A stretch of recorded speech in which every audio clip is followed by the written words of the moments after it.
Driving license ni 1,300, 300k, 200k for driving license. You know, we Kenyans, me and my fellow Kenyans know that.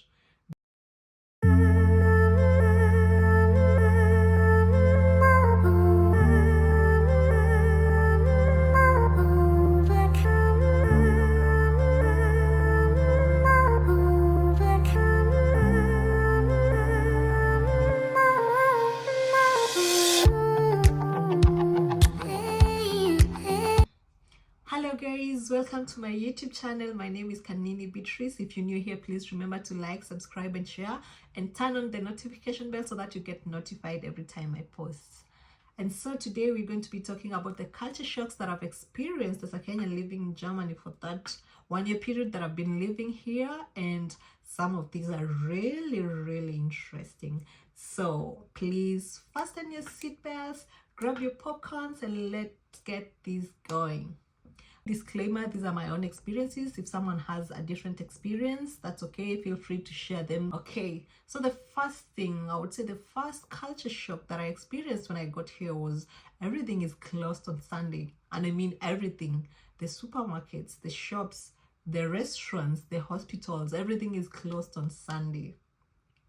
So where I come from, it's completely different from that, because on Sundays, that's when the schools are closed, the kids are home, the families are together because it's on a weekend, people are not working or everything like that. So that's the time when the families get to hang out together, go out shopping and everything. But here, it's the complete opposite. Sundays apparently are resting days and everything is closed, my friend. So if you forget to do your shopping on Saturday, oh, you're gonna be hungry on Sunday.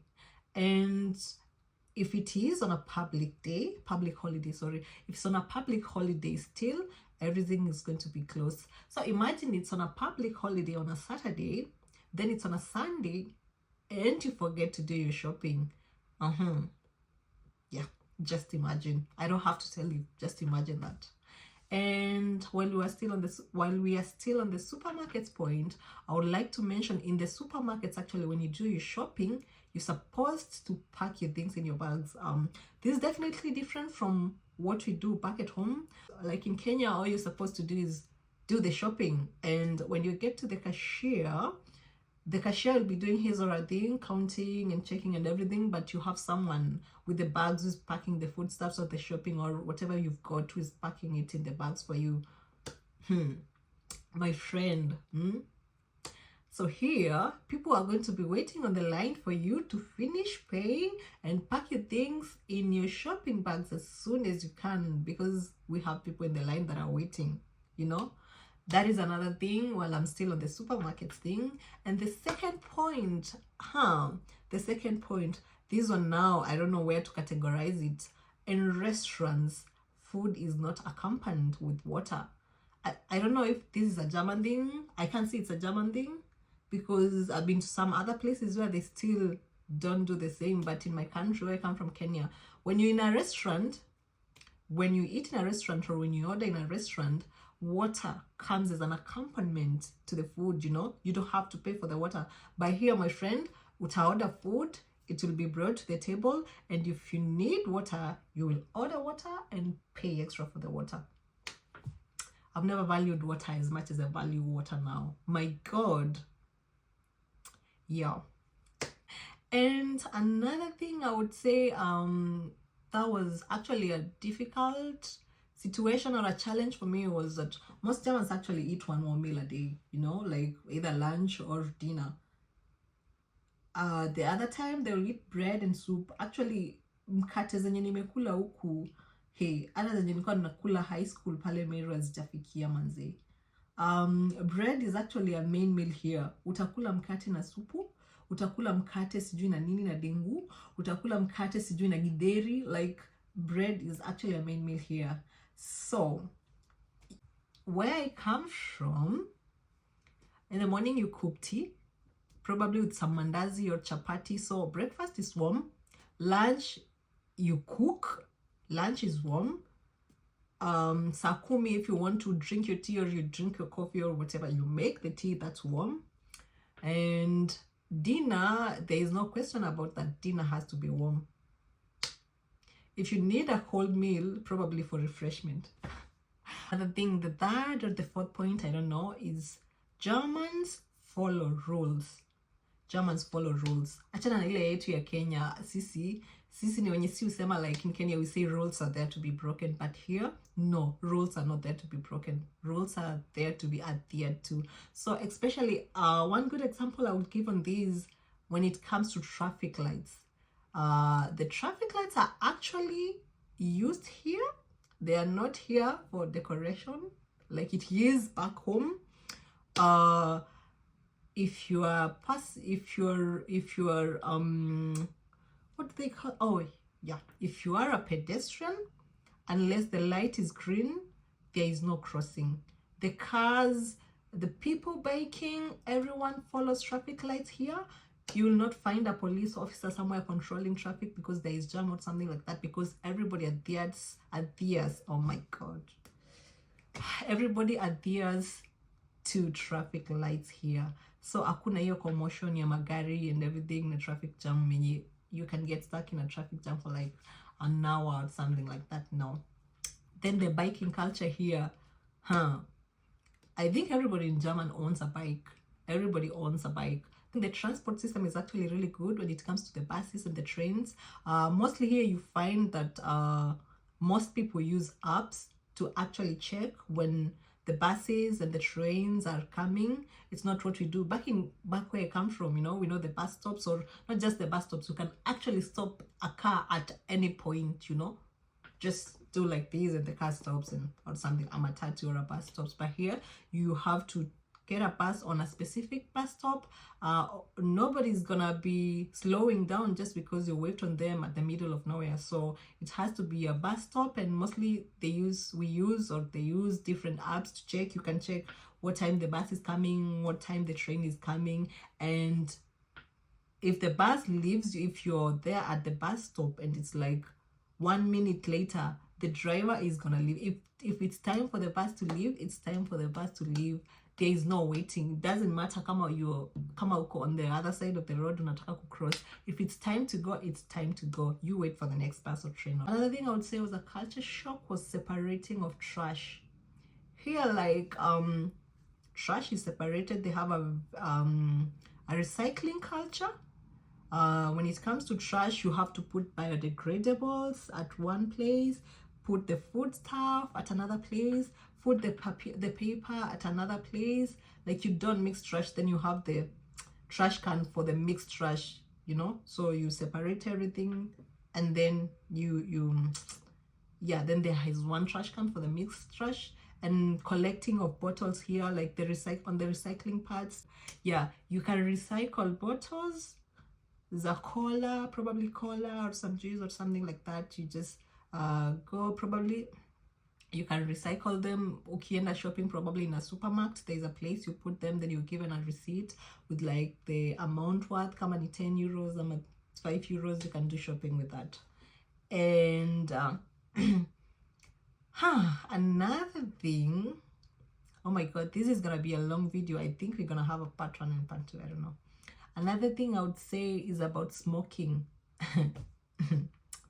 You'll be shocked to find very young kids, probably not young, but 14, 15-year-olds smoking, and everybody's gonna be minding their own business. Oh, and while we are still on the 14, 15-year-olds here, there is something like, there's the show of affection here. People are not shy to show affection in public. People are gonna be kissing in public and holding hands, things like that.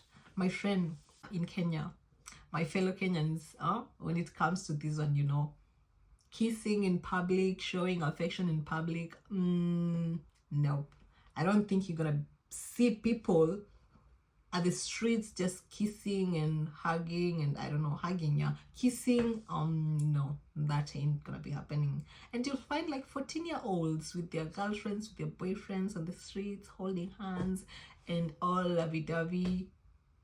And the Kenyan in me is like, okay, this is new.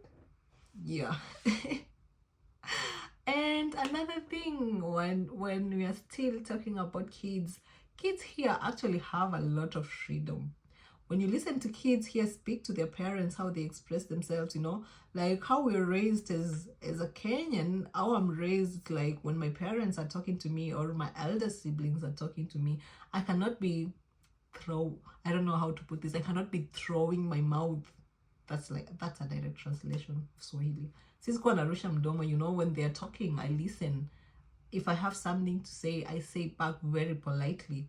But my friend, here, how kids talk to their parents, even I won't say I think parents, but it still shocks me, when you listen to a kid arguing with their parent, and you're like, okay, if this was me back at home, slippers could be flying around the air. I don't know how to put it, but yeah, I can't. I'm unable to. And there is no caning of kids here. It's illegal. It's illegal, whichever it is. Kuchapa mtoi is illegal here. You go on the soft parenting route and disciplining route, because here you ain't gonna be beating anyone's kid. You're gonna find yourself in jail, whether it's your kid or not, because they have the right to report you when you do that. Back at home, my friend, a small mistake, you refusing to eat, or you refusing to stop crying, or your mom tells you sit down and you're still screaming, or you're still playing. My friend, slippers are gonna be flying around the house towards your direction. If you know, you know. Slippers, mwiko, viboko.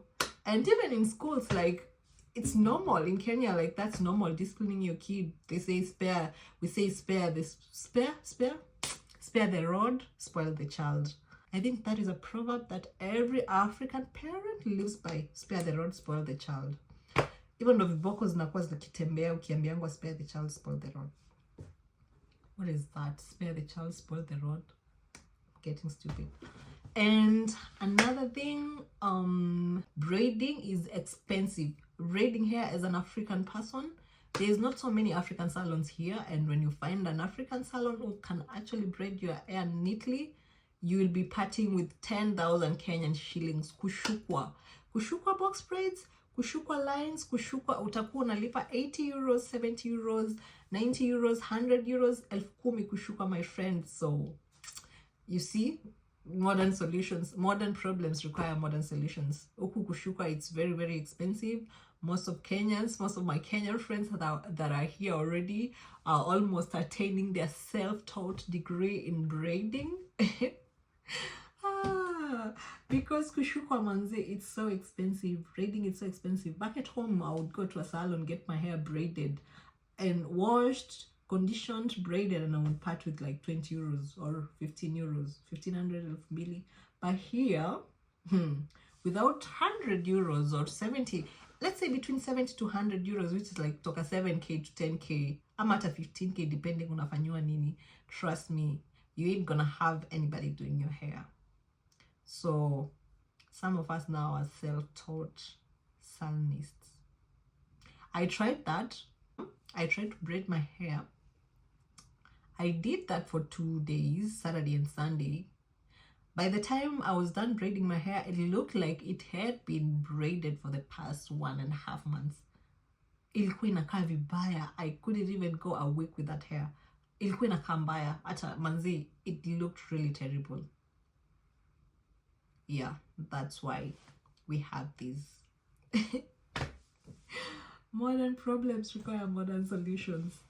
Then another thing, another culture shock. This one is still troubling me up to now. People are so punctual here. Like, Germans are known to be really punctual. My friend, achana na sisi, we have, as Kenyans, no, not even Kenyans, as Africans, we have our own African time. When someone tells you, let's meet at 2, or there is an event at 2, we both know we're gonna be showing up at 4 here. If someone tells you, oh, we have an event here at 2, or let's meet at 2, or we're showing up somewhere at 2, my friend, we both know, me and you both know we're gonna be showing up at 4, or at least 3. I mean, there's no hurry in Africa. Pole pole ndio mwendo means slowly is, what is mwendo? Akigay. Slowly is the way to go. I don't know. Pole pole no mwendo. You just take your time, you prepare as long as you show up. But here, if someone says let's meet at 10, it's 10, not 5 minutes before, not 5 minutes after. People are really punctual here.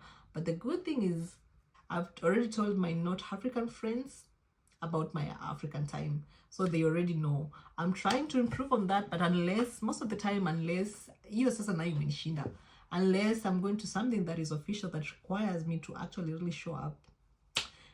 If you're meeting with my friends and you're meeting at 8, they both know I ain't gonna be showing up at 8. Poleniaki, I'm sorry, but I'm trying, guys. I'm really trying.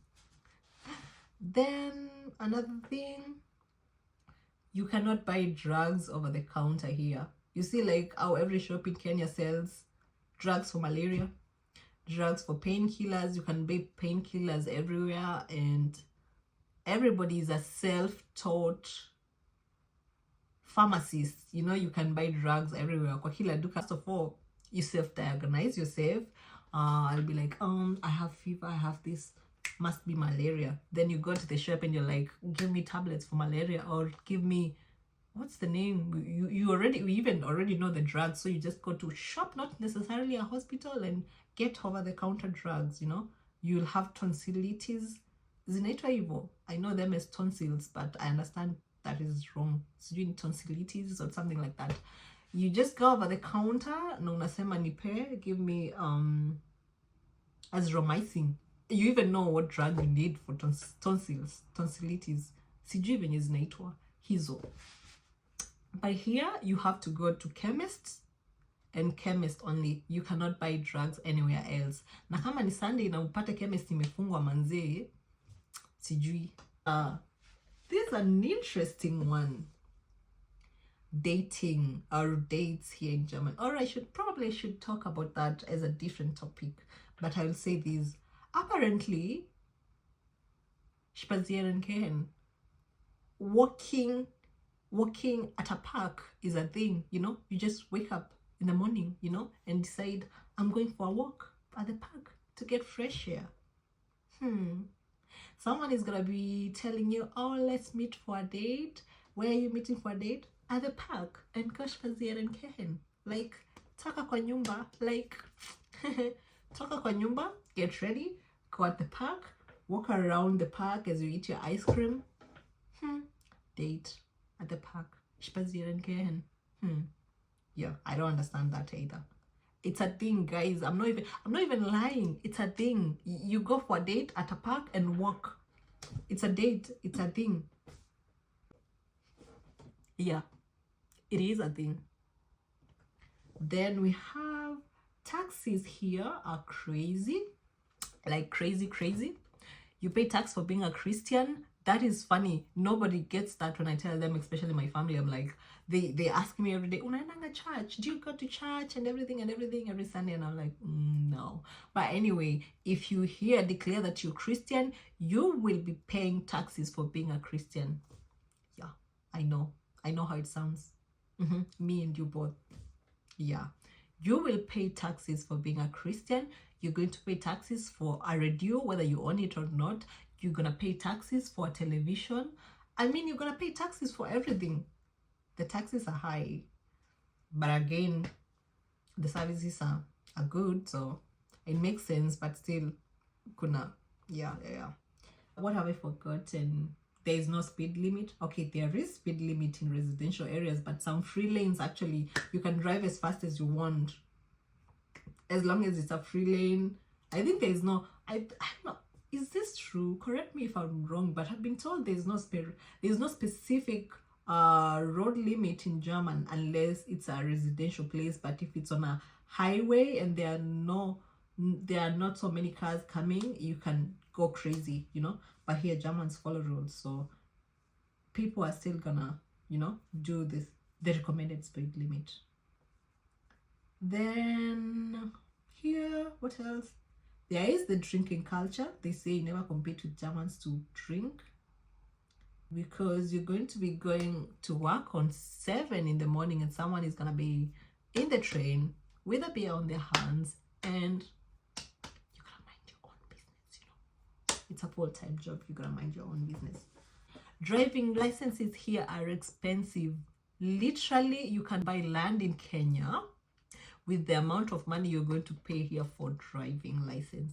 I think driving license from like 2,000 euros or 3,000 euros. Driving license ni 1,300, 300k, 200k for driving license. You know, we Kenyans, me and my fellow Kenyans know that all you gotta do is have someone train you how to drive or learn, whichever how you learn, or I don't know, go to the school for 1 month or so.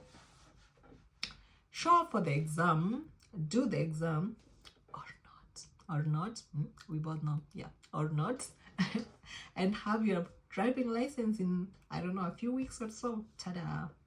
But here you gotta go to school, learn theory, practical, do exam.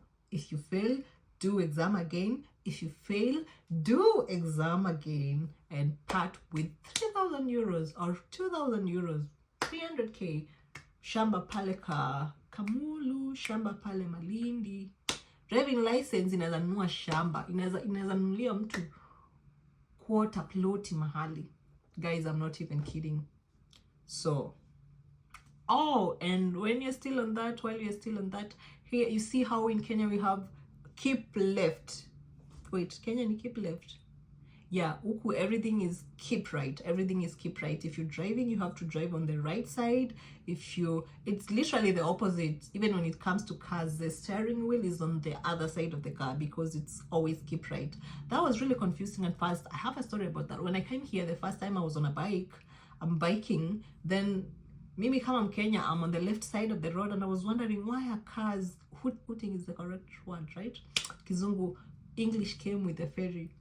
Guys, Kizungu ilikuja na meli. So yeah, guys kept honking and hooting at me, and I was like, okay, what's happening? Until someone actually stopped and told me, you are on the wrong side of the road.